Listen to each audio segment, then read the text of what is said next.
birds wanna cut me down. I'm gonna send a bird, gonna drown a man. This is brave, this is bruised, this is who I'm meant to be. This is me. Look out, 'cause here I come. And I'm marching out to the beat of drums. To the beat, I'm not scared to be seen. I make no apologies. This is me. Whenever the words wanna cut me down, I send a bird to drown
Tindak kekerasan dan pelecehan seksual sudah marak terjadi di negeri ini.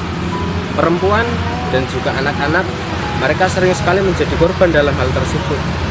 Pada tahun 2021 tercatat kurang lebih sekitar 10.247 jiwa mereka adalah korban kekerasan dan 15,2% adalah kekerasan seksual.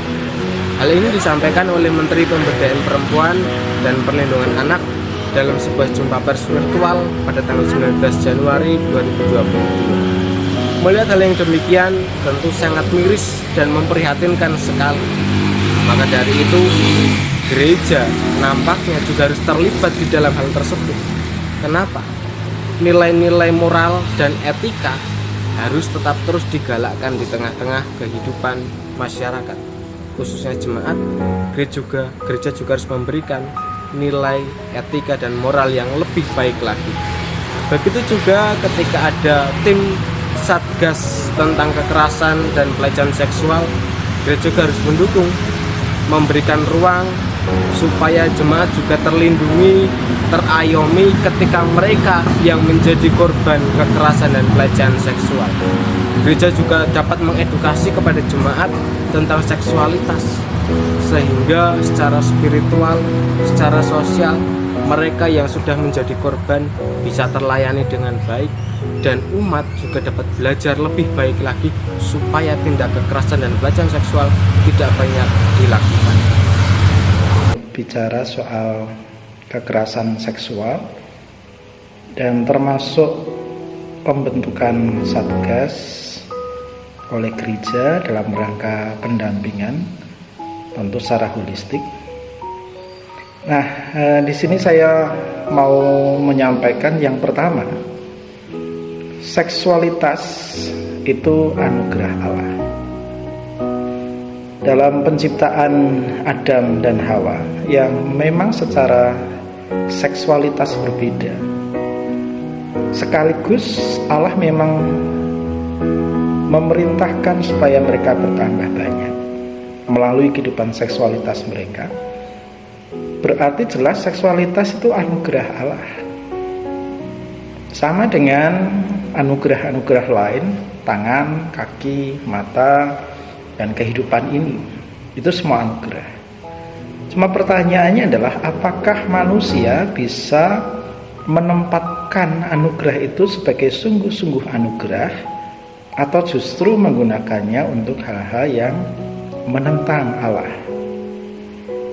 Dalam pemahaman kita, seksualitas sebagai anugerah Allah tentu sesuai dengan Kitab Kejadian pasal 2 ayat 24, di mana laki-laki bersatu dengan istrinya, jelas seksualitas itu tempatnya adalah dalam kehidupan suami istri, di luar itu tidak benar. Sementara kekerasan seksual baik di dalam kehidupan rumah tangga suami istri atau di luar, tentu itu tidak benar. Itu berarti kita bicara soal pengendalian diri, dalam hal ini pengendalian diri secara seksualitas. Nah, ini yang memang harus kita renungkan bersama, harus kita tanamkan bersama dalam kehidupan kita di gereja melalui khotbah maupun kataksasi bahwa seksualitas bukan sesuatu yang tabu, bukan sumber dosa, melainkan seksualitas adalah anugerah. Sehingga harus juga diberlakukan dalam kehidupan konteks anugerah, dalam kehidupan suami istri. Di luar itu tidak boleh.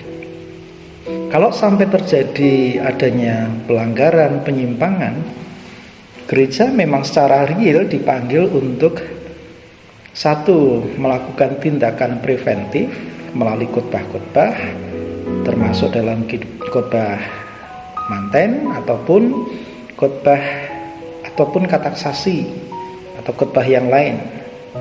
Dan yang kedua, ya ini kuratif. Memang kalau sampai terjadi kasus-kasus begini, gereja harus hadir dalam pendampingan secara psikologis, secara imaniah, secara hukum dalam konteks tertentu. Kiranya video pendek ini bisa memberikan sedikit gambaran, dan kiranya Tuhan memberkati kita. Salam sehat penuh berkah. Amin. Salam sehat. Saya akan memberikan tanggapan mengenai maraknya kasus kekerasan dan kasus pelecehan seksual yang marak terjadi akhir-akhir ini. Tanggapan saya ini tidak lain adalah karena banyaknya pengaruh dari teknologi informasi yang semakin berkembang saat ini tanpa adanya batasan yang jelas. Salah satunya adalah penggunaan handphone atau gadget.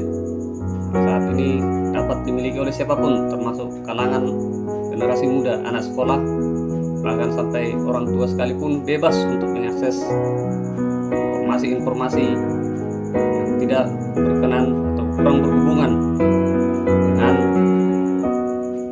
pola hidup dan pola pikir untuk batasan usia-usia tertentu. Salah satunya adalah berita-berita kasus kekerasan yang gamblang diberitakan di media sosial dapat mempengaruhi pola pikir baik itu anak-anak, dewasa maupun orang tua, dan juga adalah latar belakang pendidikan orang tersebut.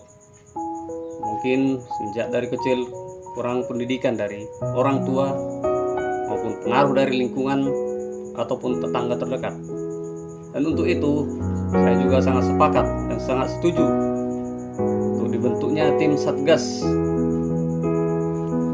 yaitu Satgas Tindak Kekerasan dan Pelecehan Seksual oleh gereja, supaya dapat memfasilitasi korban-korban kasus kekerasan maupun pelecehan seksual untuk dapat menyampaikan keluhannya ataupun permasalahannya ataupun aduannya, untuk dapat ditanggapi maupun mendapat pendampingan dari pihak gereja untuk penyelesaian kasus-kasus yang dialaminya.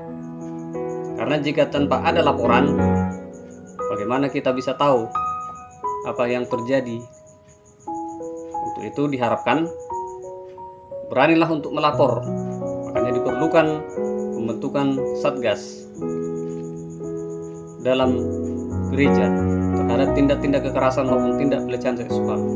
Karena dengan melapor kita akan mengetahui, dapat kita selesaikan, dan kita dapat memikirkan cara penanggulangannya dan pendidikan apa yang kita lakukan atau kita buat di gereja untuk penanggulangan kasus-kasus tersebut.